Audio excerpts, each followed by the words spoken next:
What's up, everyone? So I don't usually dive into different content, but I was asked my opinion on this, and I think I have a little bit of knowledge and expertise in this area. I was recently asked my opinion on the Maryland case, the immigration case out of Maryland. I don't remember the gentleman's name. I'm not going to speak on that because I don't know the nuance of it, and there's a lot of things that I just don't know about it.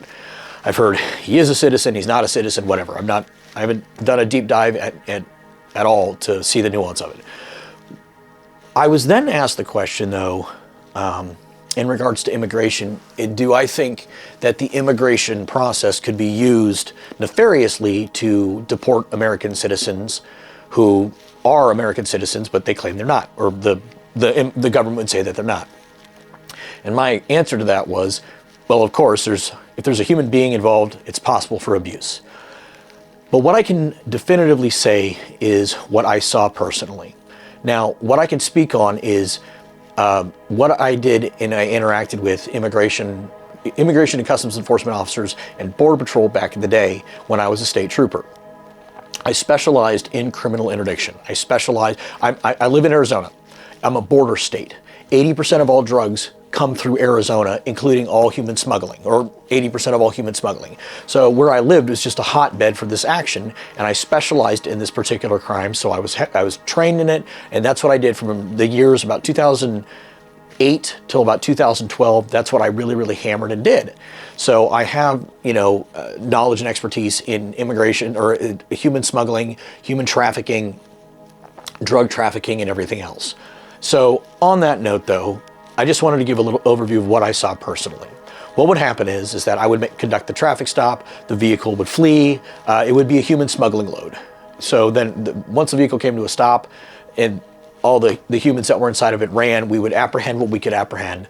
And then at that point in time, this is again back in, it's been a while, and so every single one of them spoke Spanish back in the day. Every single person that I was encountering that was being smuggled into the United States, I'm going to say 99% of them spoke Spanish. So what would happen from that point is that we would collect them up, we would find them. They ran from a traffic stop, which is, you're not allowed to do. Reasonable suspicion would show the fact that, hey, this is, a human smuggling load. How would I come to that? Well, depending on where the vehicle was registered to and understanding the criminal identification, criminal profiling. Ooh, I used the profiling word, but it's true. And once you learn the patterns of behavior of criminal activity in your area, you know what to look for. And then also 25 people pouring out of a vehicle onto Interstate 10, just south of the Phoenix area, a reasonable person would believe that that's human smuggling. So once we would gather them all up, round up all of them that we could, one of two things would happen. I would contact Immigrations and Customs Enforcement, depending upon where I was stopped on the highway.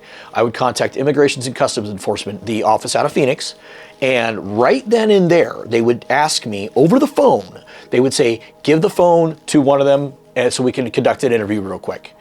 So right there on the phone, I hit the speakerphone. I'm not charging them criminally, so I didn't need to read the Miranda rights or anything like that, but I am detaining them from a traffic stop, which was perfectly within the law. I'm not up to date on the current laws now. I'm just telling you the way it was back then. I would put on my speakerphone and I'd say, here you go, speak. The Immigrations and Customs Enforcement officer would then conduct a short interview on there, and they would answer the questions, and then he would say on the phone, yes, he's an illegal immigrant. Please detain them for us. We will be there shortly.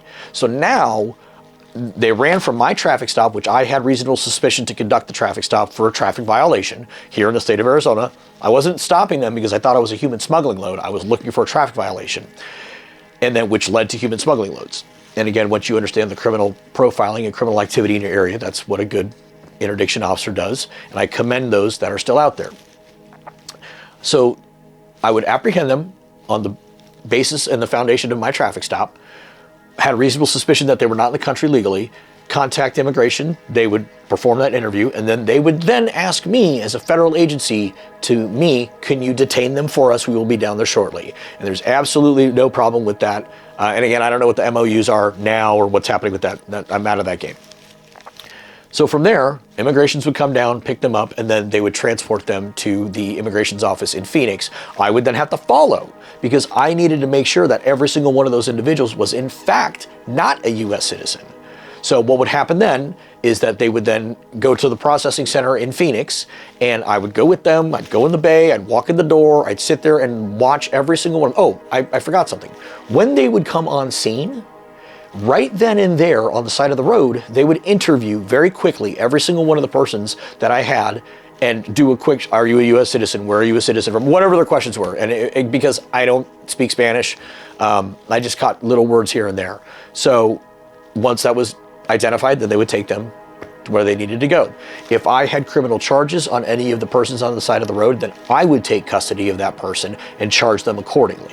So they would not go to immigration. So back to being in the immigration station, every single one of them would get brought in, and sometimes it would be 10, 20, 30, or 40. I've caught 38 immigrants, illegal immigrants, shoved into an Econoline E350 van at one time.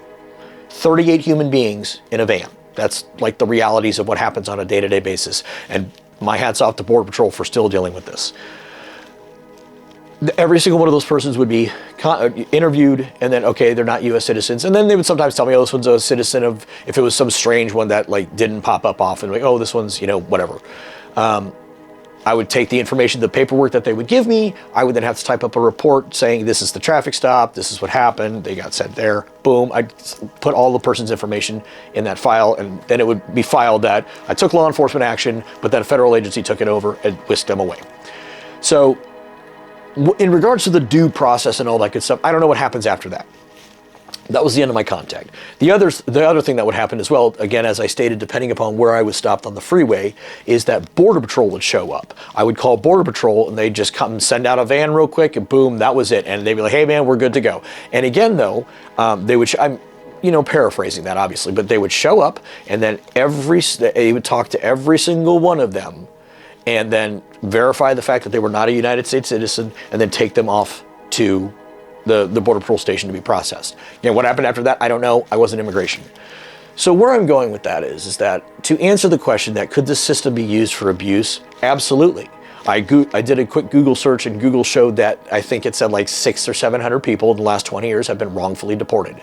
And I believe that those people should have been brought back immediately and made whole, whether it's financial or whatever the case is. But, no, not a but where I'm going with all of this is that I personally intercepted well over 500, possibly 600 human smuggling loads, drug loads, all dealing with illegal immigrants, all dealing with those who had literally just been smuggled across the border within the last 24 hours. And I saw immigration come out and do their thing, and I saw Border Patrol come out and do their thing. And there was no, ooh, we're going to say this person's not a citizen and deport them even though they are. I saw none of that. I saw nothing but professionals taking custody of individuals that were not supposed to be here and then taking them away. They were not, again, from the very short time periods that I saw, there was no abuse. Yeah, it's a big concrete building because it's a detention facility, and it was, they would immediately get like a little baggie that had like water or juice and stuff like that. Their stuff would be inventoried. There was no screaming, no yelling, no nothing, just a process of detention officer or immigration officers and Border Patrol officers cycling them through and then just taking their information and then putting them on a bus. Every single person that I came in contact with was verified to not be a citizen. And I saw the process personally. So I know that, again, I'm sure there's instances of abuse. I'm sure there's instances of fraud. But I'm here to always, take the side, not always. I'm here to take the side of the law enforcement and our federal officers that are doing the job out there and keeping our country safe. I stand for that. I believe in that. I believe in a strong system. And then again, I do believe that those who have been wronged by the government should be made whole. If there was an issue, okay, bring them back, whether it's a financial, paycheck or whatever the case may be, do that. But in the hundreds that I personally witnessed, there was not a single agent that I ever saw that was doing any sort of thing like that. And again, the Google shows that in 20 years there's like 700 people. Every single one of them is wrong. It should not have happened. Americans should stay on American soil.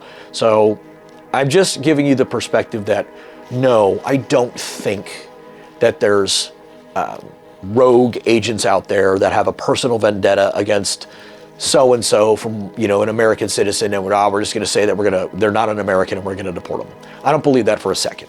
So This is just my take. This is just what I saw, what I personally did, what I personally dealt with, and what I saw with my own eyes. So take it for what it's worth. Again, I'm out of the game, and I know that, and I know it's been a few years, but even back then, when there wasn't the highlight on immigration, when there wasn't, as much going on, all of the same stuff was happening back then as it is now.